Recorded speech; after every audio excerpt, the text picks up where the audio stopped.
Hello everybody, my name is Don Torchia. I am with Basement to Roof Home Inspections. Today I want to take the opportunity to talk to you about radon as it applies to a home inspection. There's a lot of scientific things and formulas and calculations about radon. We're not getting that deep into it. I wanted to give you the layman's Reader's condensed version, what you're going to need to know as you're purchasing a house, you're getting a home inspection, what do you need to know about radon? Or simply living in your own house already if you haven't had the radon tested. I'm not a scientist, I'm a home inspector, so if there's things that I miss scientifically, give me a little grace. And you will soon find out I'm not an artist either.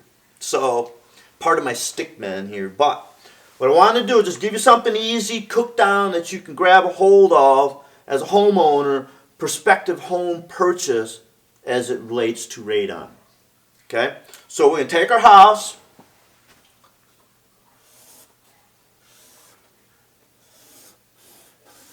There's our house. Here's the ground. There's the basement. Okay? Radon is a mineral naturally occurring in the soil. The fuel, what they use to make nuclear bombs, nuclear reactors, nukes, is uranium. Uranium is a naturally occurring mineral in the soil. So somewhere in the dirt under your house, there's uranium. There's our uranium. Okay? I can't tell you if it's here, or where it is, or how much, or how deep. Just say somewhere under the house is radon. Is uranium. Okay?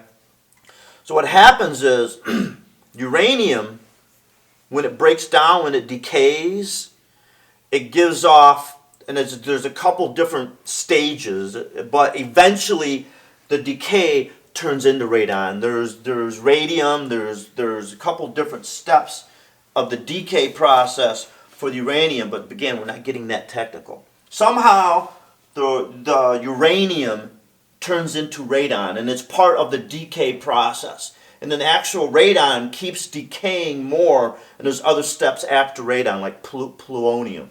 But we're just concerned about the term radon for your home purchase. Okay? The issue, the concern with radon gas is it causes lung cancer in a high enough concentration. I mean, you're not going to walk into your basement and have lung cancer. It takes years of exposure, but radon gas is the #2 cause of lung cancer in the country, according to the EPA. The EPA rates different carcinogens by a class. Radon is a class 1 carcinogen, equal to asbestos, secondhand cigarette smoke. So it's pretty hairy stuff. Okay, and if you're a smoker, the danger, the likelihood of cancer is exponentially higher with radon exposure.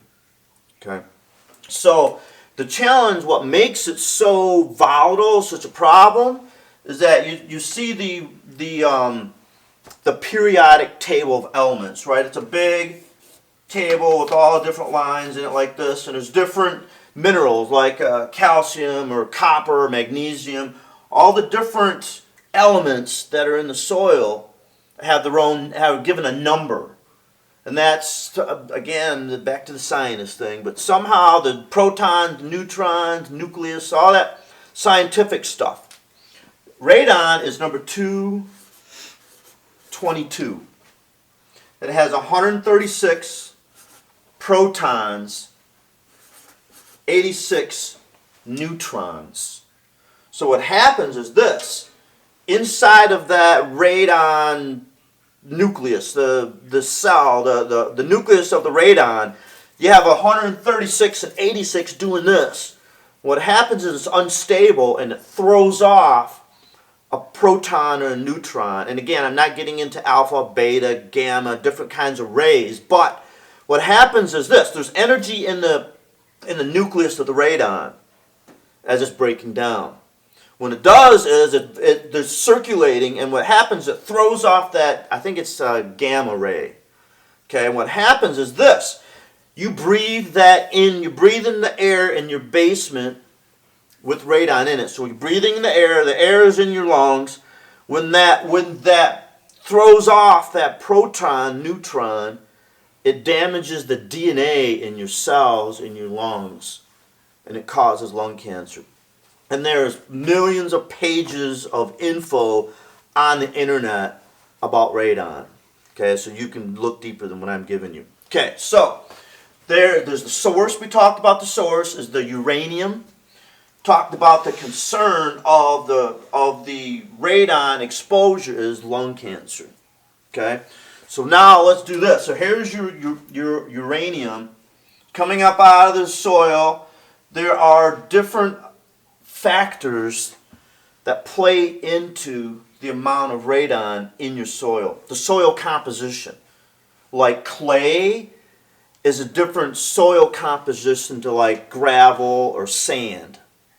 That's going to affect the infiltration, because if you have like clay is like this in the dirt. If you're ever trying to dig a post in clay, you're just like it's cement. Okay, what happens is it hits this.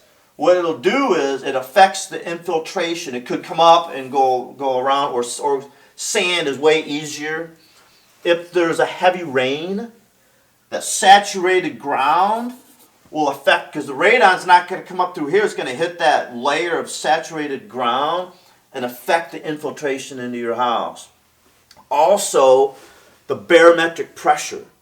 The barometric pressure, if you get a higher pressure or lower pressure, it affects the radon infiltration coming into your house, the barometric pressure.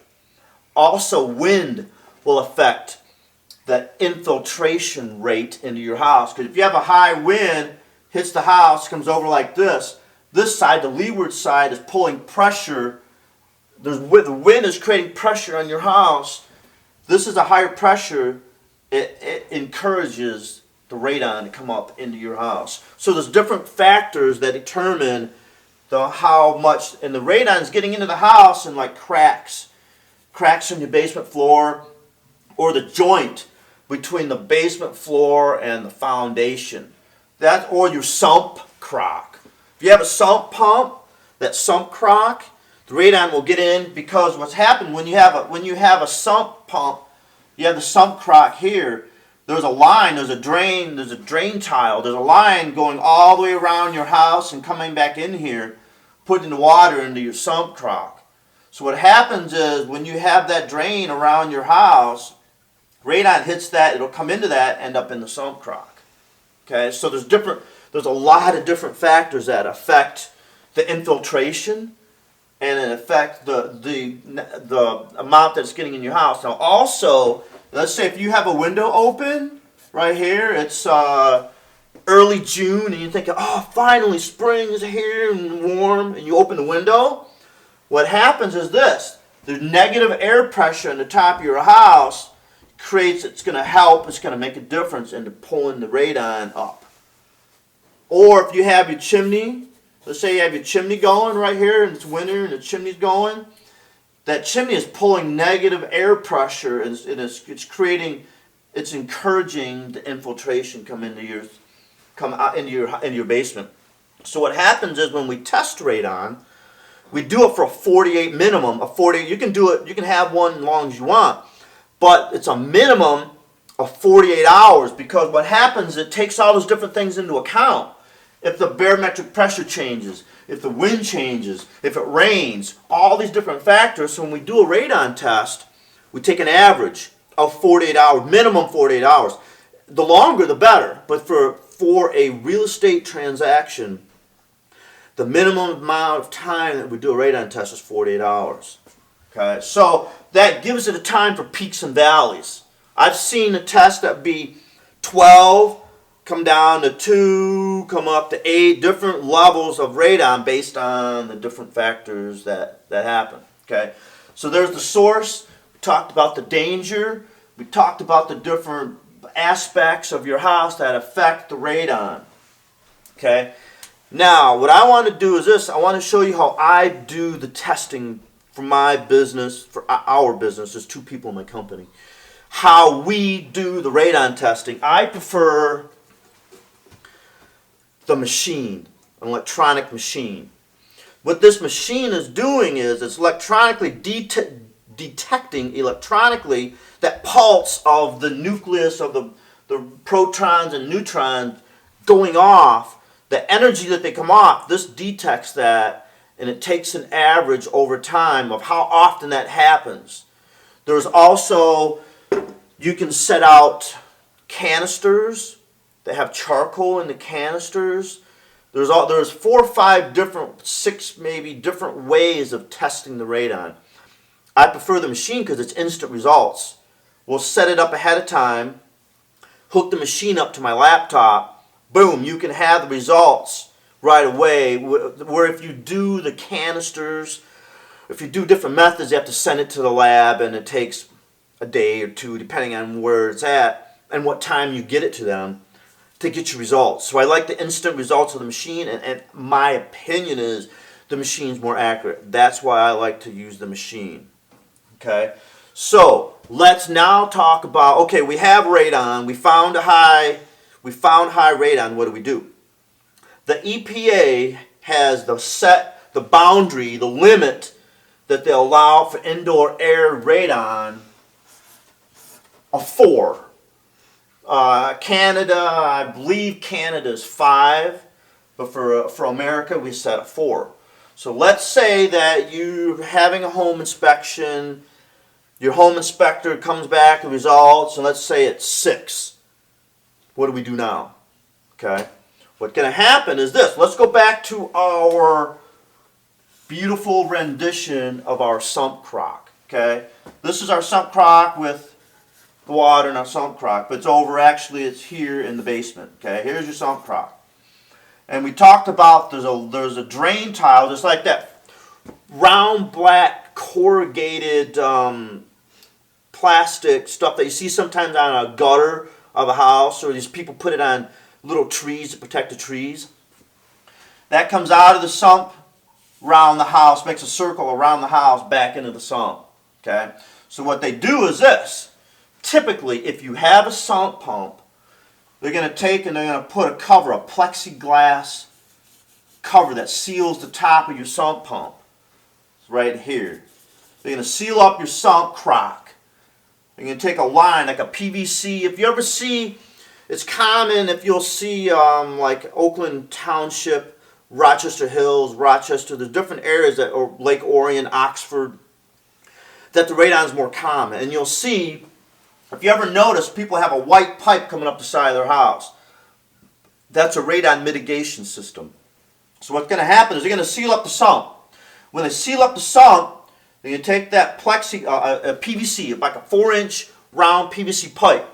They're going to cut a hole in the top of that pipe. So this is all sealed up. They're going to drill a hole in the top of that plexiglass. The pipe is going to come up out of the house, and as it comes up, there's going to be a fan. A round fan, and it's a continuous, it's constantly sucking pressure out from under the house. So as the radon makes it up, here's our uranium. As the radon makes it up into the house, it's gonna hit that negative air pressure because this line goes all the way around the house. Okay, so what's going to happen is it's going to come up, it's going to create a negative air pressure under the house. So the radon gas is going to take the path of least resistance into this negative air pressure, come into the crock, be pulled up by that PVC pipe with this fan. That pipe is going to go up above the roof. So it's going to vent the radon out away from the house. That's how they get the radon out if you have a sump pump. If you do not have a sump pump, what they do typically is they'll drill a hole, that same 4-inch hole, and the bottom of your basement floor. That pipe will be stuck down in the basement floor in that hole, and they seal it all up so that so a pipe will come up, same thing, out. There's a round white fan come out of the house. What it's doing is creating a negative air pressure underneath the house. One of two ways. Now, if you have a crawl space, you can still have radon. Let's say here's your house right here, okay, and you're on a crawl space. This is your crawl space here. It's way harder to do, but they still do. They can get rid of it because people think, well, I have a crawl space, it's not a problem. If that radon is coming up in the crawl space, you have that negative air pressure that we talked about in the house from the wind, from the barometric pressure, from windows being open, from the chimney, from the bath vent, from the dryer vent, all these different factors. There's going to be negative pressure. You're going to be pulling air from the crawl space into your house. So if you have high radon that's into your crawl space, it will get in the house. It's going to be less, it's going to be diffused, less strong as it was if you were in the basement, but it's still going to be there and getting into your house.